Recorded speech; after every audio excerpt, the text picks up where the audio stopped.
feelings in your heart. Don't let fear of feeling fool you. What you see sets you apart. And there's nothing here to bind you. It's no way for life to start. Do you know that tonight the streets are tonight the streets are ours. These lights in our hearts, they tell no lies.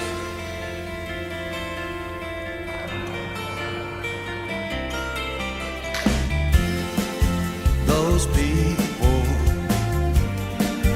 they got nothing in their souls, and they make our TVs blind us from our vision and our goals.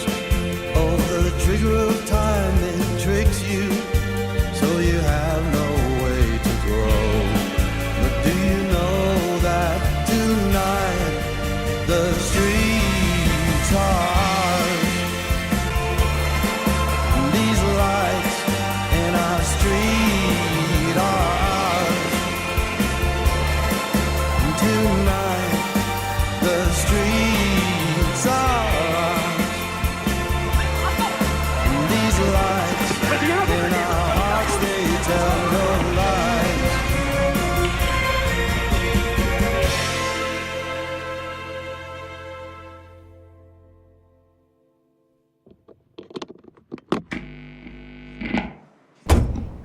Okay. Sound check, please. 1 2 1 2. Okay. 1 2. Comfortable? Yep. So, I guess I'll start off by asking you about the film. What is the film?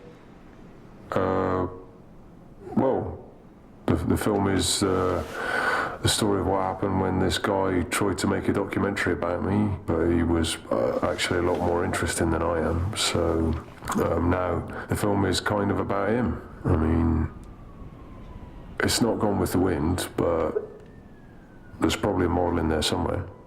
So who is this guy?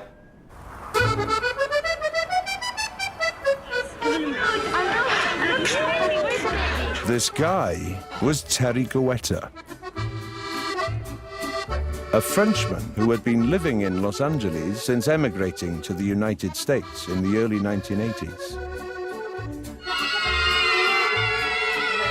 A regular family man, Terry owned a vintage clothing store in the city's most bohemian shopping district, and he made a good living selling his wares to LA's more fashion-conscious citizens. At that time, I used to buy old Adidas and old things and, you know, things you couldn't find here, shoes, bags.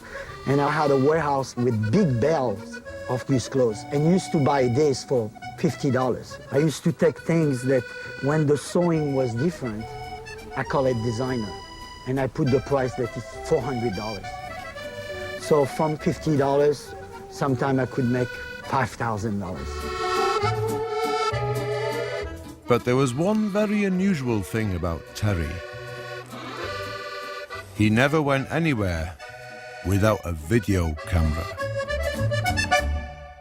I don't know how the video camera came to my hand, but I know the moment came inside my hand, I couldn't let it down, ever. It was like more than any drugs to anybody.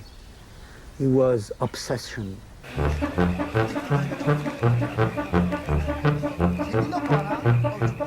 When I pick up the camera, I couldn't do anything without capturing. I keep filming, keep filming, keep filming.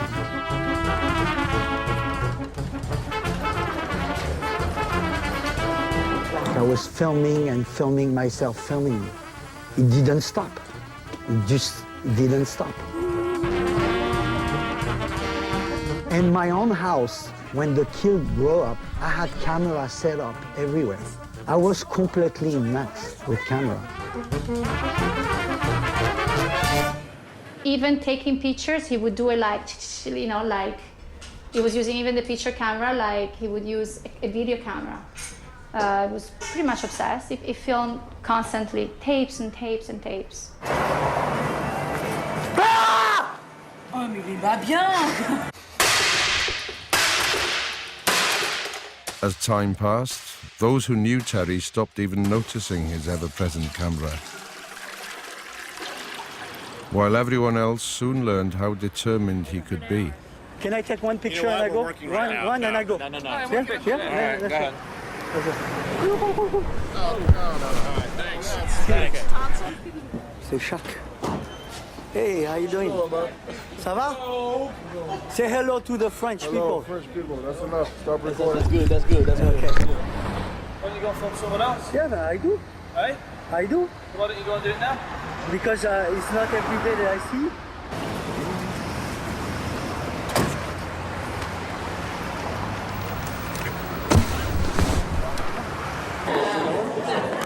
Terry seemed happy enough selling clothes and pointing his camera at anything that moved.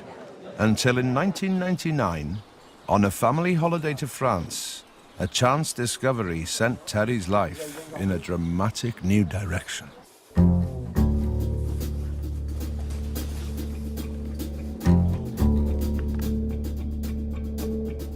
My cousin, at that time, he was artistic, you know.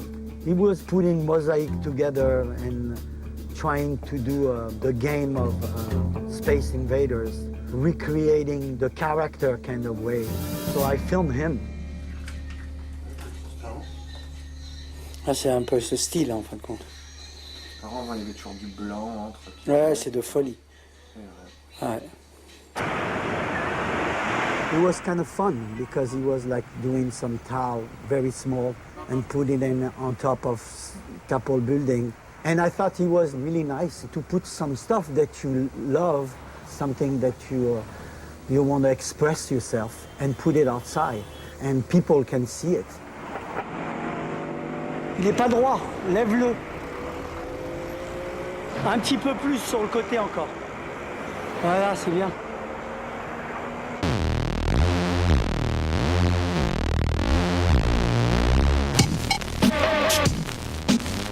Terry's cousin was Space Invader, a major player in an explosive new movement that would become known as street art.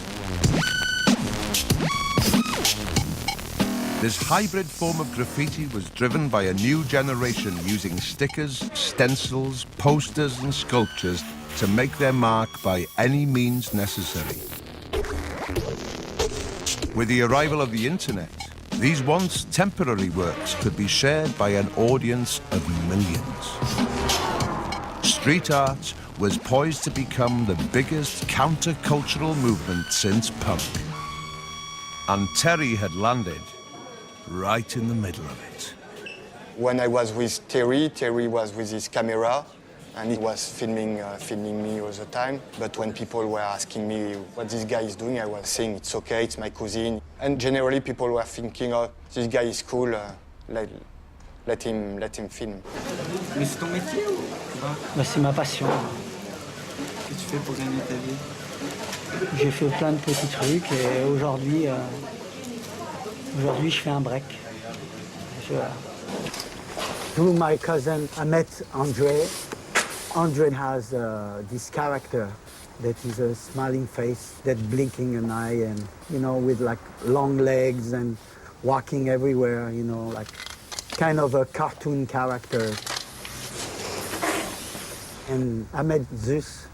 He was like painting like shadows on the street of different things. I like to capture those people because I thought it was nice what they were doing. And they really believe it. You know, they really loved it. I'm starting to really see like a gallery outside. Fais gaffe de ne pas marcher sur la peinture.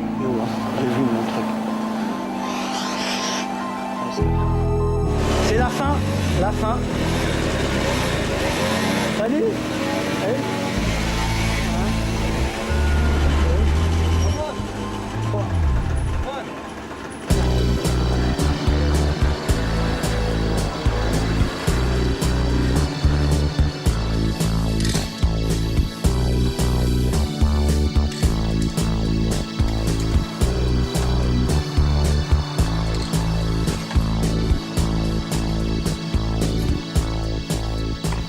I just loved it, you know, filming at night and street, because it was like a mix of fears and getting something that nobody sees. And somewhere you are illegal and you can get caught, you know? So it was like that feeling that it was like a danger. And I like that, you know, I like the danger. You know, it made me feel good.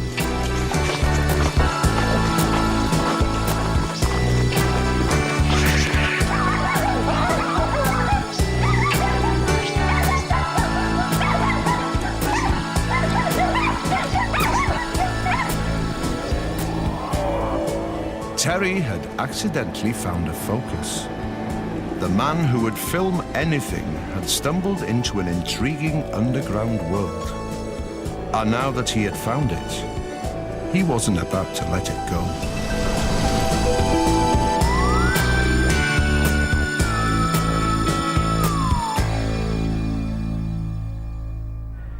I guess Terry was in the right place at the right time, really.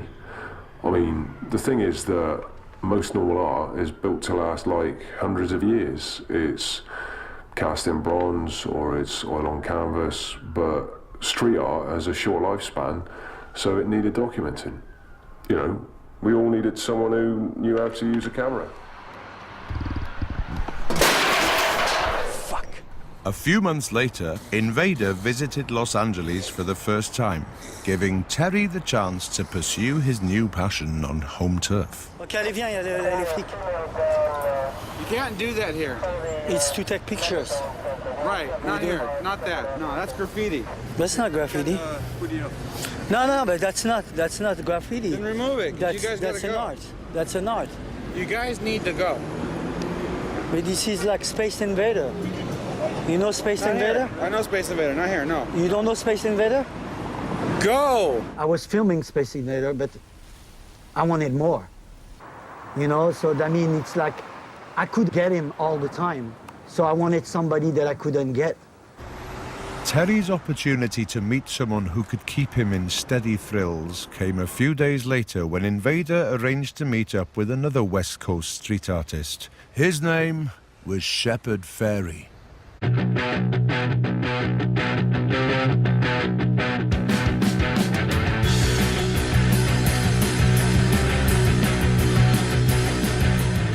One day, Shepard would be famous for transforming the face of an unknown senator into a universally recognized icon. But even back in 2000, Shepard was the world's most prolific street artist. Shepard's experiment with the power of repetition went back to 1989 and an image based on cult 70s wrestler Andre the Giant.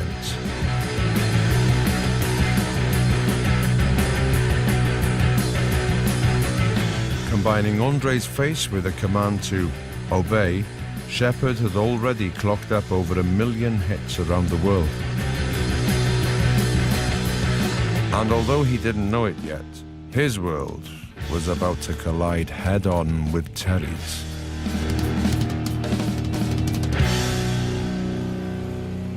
Shepard Fairey was at Kinko's on Vine, and Space Invader had something, a trouble or something, and he couldn't make it that moment.